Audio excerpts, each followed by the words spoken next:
Hi, I'm Andrew Meyer, and today we're going to talk about jazz transcription. What is transcription? Transcription is simply the act of learning something from a recording and either memorizing it or writing it down for further study. What are some of the benefits of transcribing a jazz solo? First of all, it's exceptional ear training.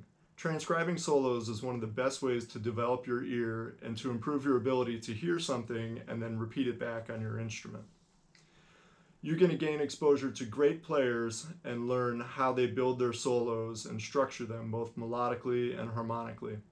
And finally, you'll gain intimate access to how these soloists use their tone, articulation, phrasing, and time feel to build really cohesive and creative solos. So, how do we go about actually transcribing something? Step 1. Pick out a solo that you really like. This could be something that maybe you don't quite understand or just a solo that you find really interesting. Then, listen to it over and over again. This is really important. You want to try to internalize the solo as much as possible. Try singing along with the recording once you get to know it better.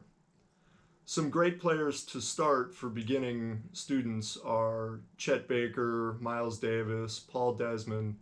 People like this who tend to play more simple melodic ideas will be easier for the beginner to transfer. Now that we've picked out a solo that we like and are starting to get more familiar with it, let's move on to step 3.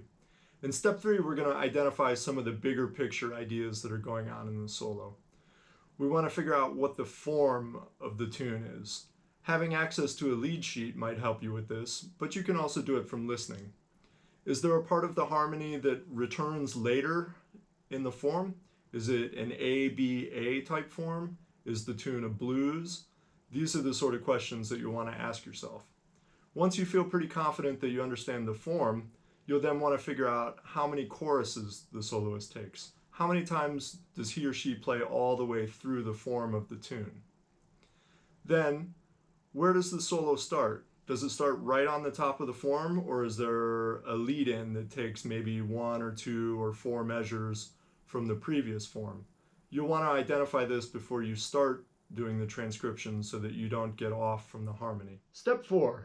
Now we're actually going to start learning some ideas from the recording.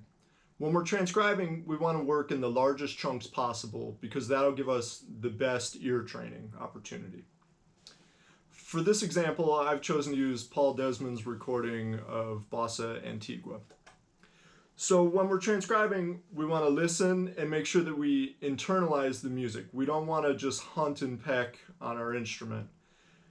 You will eventually get the solo using that method, but you won't get the ear training benefit and it'll take way longer. So we'll start by listening to one idea, just one short phrase.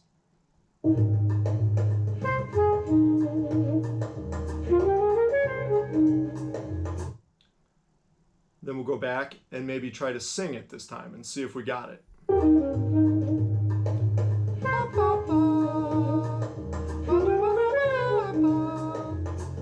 Hopefully you're a better singer than me, but that's the process. So now that we've internalized it,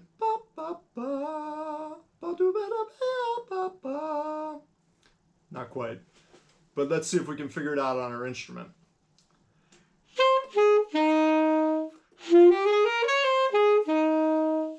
Hey, I got it. So now I can write it down and move on to the next idea.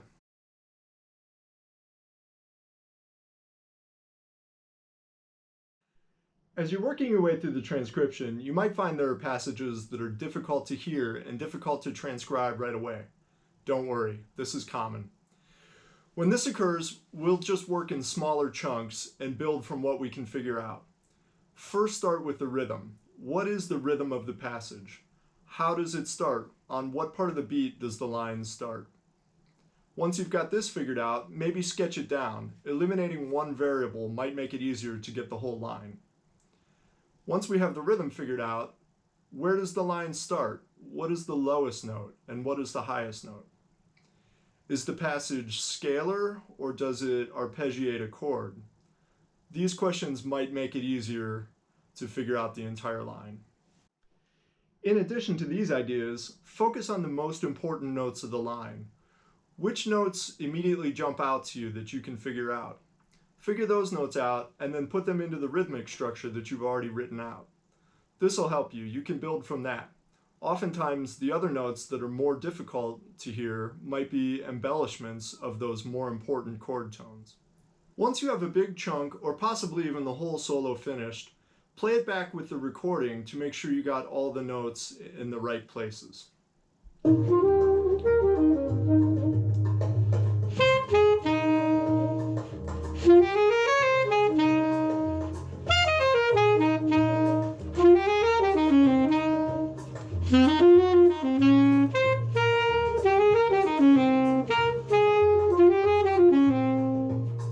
Now that you've finished transcribing your solo, you'll want to do some kind of analysis. This will help you better understand how the player structured their solo and built their melodic ideas. Ask yourself questions like, is the solo more linear or more vertical? Does the player play long scalar type ideas or arpeggiated up and down kind of ideas? Do they play short phrases that build together into longer melodic ideas? Or do they just play long, continuous flowing ideas in general? You might want to do some harmonic analysis as well. How do they treat the chords? Do they play mostly chord tones? Do they embellish the dominants or alter them in any way? Your teacher can help you answer some of these questions that you might not have the foundation for yet. I hope you've enjoyed this mini lesson on transcription, and I want to wish you the best of luck. Remember, oral skills and ear training is a skill just like anything else that needs to be practiced. It may be difficult at first, but the more you do it, the better you'll be at it, and the faster and easier it will be. Good luck!